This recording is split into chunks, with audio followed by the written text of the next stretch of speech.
Mais il faut comprendre qu'au départ, on parlait de 14 dossiers qui s'est résulté avec 11 allégations criminelles qu'on a envoyées, qu'on a transmis au ministère de la Sécurité publique. Des 11 allégations criminelles, on parle de 2 allégations concernant des inconduites sexuelles. Un concernant un policier dans les débuts des années 80 qui est décédé aujourd'hui, et un autre d'un policier inconnu par manque d'information. Donc, les 8 policiers du poste de Val-d'Or, ils sont visés par des allégations de voies de fait et d'abus de pouvoir, et aucunement d'allégations concernant des inconduites sexuelles. C'est ça. J'aimerais vérifier aussi avec vous, semble-t-il que dans le dossier de disparition de Cindy Rupert-House, que maintenant on enquêterait sur un dossier plus de disparition mais de meurtre. Est-ce que c'est exact? Effectivement, le dossier a été transmis au service des crimes contre la personne, donc depuis un certain temps, sans nécessairement entrer dans les détails du dossier. Je peux vous confirmer que le dossier est travaillé activement par le Bureau des crimes contre la personne, et bien entendu, ce bureau-là travaille des dossiers d'homicide. Est-ce que ça veut dire qu'il y a quelqu'un quelque part qui vous a confirmé qu'elle était décédée? Bien, vous comprendrez qu'on n'a pas retrouvé madame encore.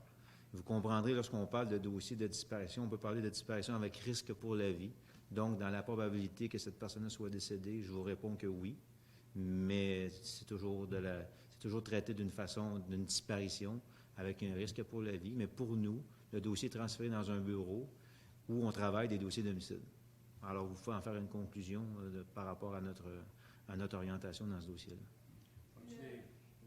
Le Journal de Montréal rapporte que le principal suspect dans ce dossier-là aurait refusé à 2 reprises de se soumettre à un test de détecteur de mensonges.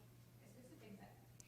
Je pourrais vous dire qu'il y a une personne qui a refusé justement de subir ou de passer le test vous appelez de détecteur de mensonges, de polygraphie. Mais je vais m'arrêter là, madame, parce qu'on va tomber dans des détails de l'enquête qui pourraient nous mettre à risque pour rien. Avez-vous assez de monde pour le patrouilleur à Val-d'Or, d'agents présentement avec tout ce qui se passe? Vous avez entendu parler de mes 2 projets. Un des projets, c'est de créer une équipe de réponse accompagnée de travailleurs sociaux. Donc, la réponse, c'est que je vais ajouter des policiers et des policières ici à Val-d'Or. Je crois qu'on a besoin d'ajouter le nombre de policiers et de policières pour avoir cette équipe-là, pour être capable de dégager nos policiers et nos policières à faire autre tâche et également de répondre aux besoins de la clientèle. Donc, vous connaissez la clientèle ici, une clientèle qui est vulnérable, une clientèle qui a besoin d'aide. Et pour moi, je pense que c'est nécessaire que la Sûreté fasse son bout du chemin à travers ça. Et autant l'ajout des policiers et des policières que l'ajout des travailleurs sociaux vont provenir de la Sûreté du Québec. M. Boudin, aux dernières nouvelles, il n'y avait aucun policier de Val-d'Or qui patrouillait sur le secteur, ou du moins le soir. J'ai discuté avec des policiers de d'autres secteurs qui sont ici en renfort et qui me disaient que le plan d'urgence se termine ce soir et que eux, le message est en train de se passer à l'effet qu'ils cesseraient de venir patrouiller dans le secteur de Val-d'Or. Est-ce qu'il y a des actions qui vont être prises d'ici ce soir? Oui, vous savez, aujourd'hui, on a plusieurs rencontres avec nos policiers, nos policières ici du poste. J'en ai des rencontres à faire avec eux cet après-midi. Le retour au travail va se discuter cet après-midi. Je pense qu'il y a différentes possibilités. Mais moi, il faut comprendre également que les policiers, les policières ici, dans une ville comme Val-d'Or, ont été pointés du doigt, les familles, les enfants, les conjointes. Alors, il faut prendre le temps de passer à travers cette période-là. Et je ne suis pas inquiet que nos policiers et nos policières, qui sont très professionnels, vont revenir au travail d'une façon graduelle. Dans vos rencontres hier, est-ce qu'on sait que le président de l'Association des policiers et policières provinciaux était ici? Est-ce que ces rencontres-là se sont faites en sa présence? Ah oui, mon cher monsieur, j'ai attendu Pierre Veilleux, qui est le président, lorsqu'il est arrivé ici à l'aéroport. On a discuté ensemble, on s'est présenté ensemble et on travaille ensemble. Moi et M. Veilleux, c'est quelque chose de normal de travailler ensemble. On le fait toujours. Et c'est pour nos membres, alors on a le même objectif. On veut soutenir nos membres à travers tout ça. Et également, on doit faire ce qu'on a à faire. Alors moi, j'ai une très bonne collaboration avec M. Veilleux. Je voulais poser des questions, je la repose à vous aujourd'hui. Bon, vous avez pris des mesures, là, et vous parlez d'équipe de travailleurs sociaux et tout le Bataclan. Maintenant, est-ce que pour être policier à Val-d'Or, ça prend une formation un peu plus poussée qu'ailleurs au Québec? Je vais vous répondre qu'on va devoir revoir notre formation par rapport à, justement, à la situation de Val-d'Or. Moi, je crois qu'il y a toujours place à amélioration.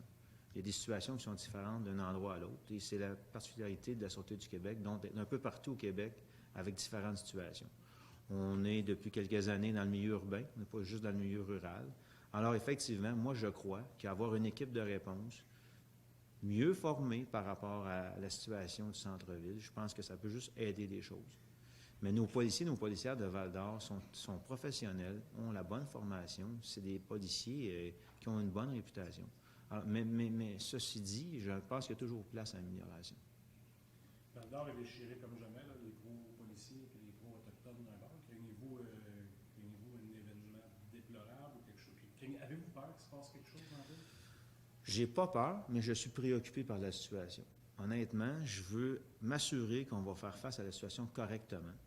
Et j'ai parlé avec des représentants autochtones. Je vais les rencontrer cet après-midi. J'en connais plusieurs. Je disais ce matin que je connais plusieurs représentants un peu partout dans la province. Dû à mes anciennes fonctions de sous-ministre, j'avais affaire à travailler avec les grands chefs. J'ai parlé avec certains qui m'ont donné le pouls. Et ce que j'entends, c'est que les gens sont préoccupés. Il y a du questionnement, mais de là à dire qu'on est en crise, non, je ne le pense pas. Mais on doit faire quelque chose.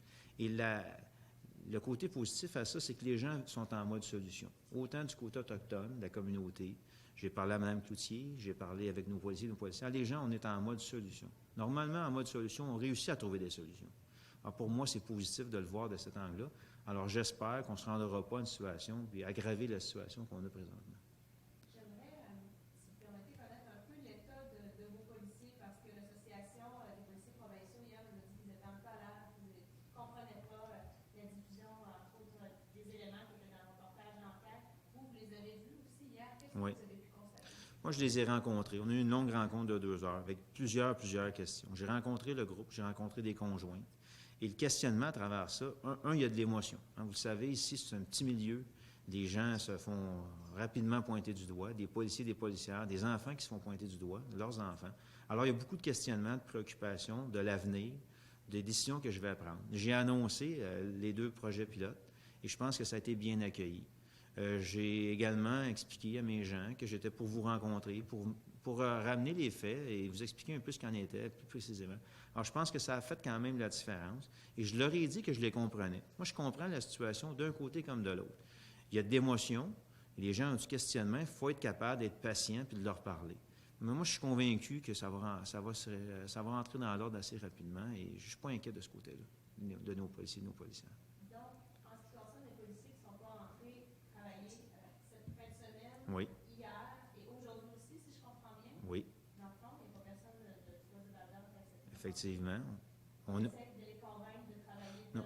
Non, mais on a ici des policiers, des policières qui sont ici, qui remplacent nos gens. On discute avec eux sur la façon et la suite des choses dans les prochains jours. Effectivement, idéalement. Mais moi, je vais vous dire quelque chose, madame. Je veux avoir des policiers, des policières qui sont prêts à venir travailler, qui sont confortables dans la situation.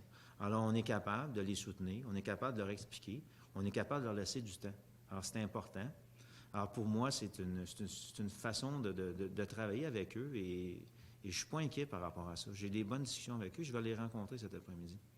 On parle de combien de policiers au fait au poste ici à Val-d'Or? Au total, ici, on a 56 policiers. Là, puis je ne pense pas me tromper, on a 56 policiers d'autorisés. Craignez-vous des demandes de transfert, des démissions massives à ce point-ci? J'ai aucune crainte par rapport à ça, mais vous savez, il y a 5700 policiers à la Sûreté du Québec. Donc, il y a une capacité de transférer des gens. Et si, à travers ça, on a des policiers et des policières qui ont vécu des situations difficiles et qui nous demandent un transfert, à titre d'exemple, mais moi, avec l'association, c'est des choses qu'on peut regarder. Pourquoi pas être capable d'aider un policier ou une policière à poursuivre son travail ailleurs, si à quelque part, ça devient difficile pour lui ou elle de travailler ici. J'ai aucune fermeture à rien par rapport à ça. C'est une dernière question? Ça va? Merci beaucoup. Merci. Merci.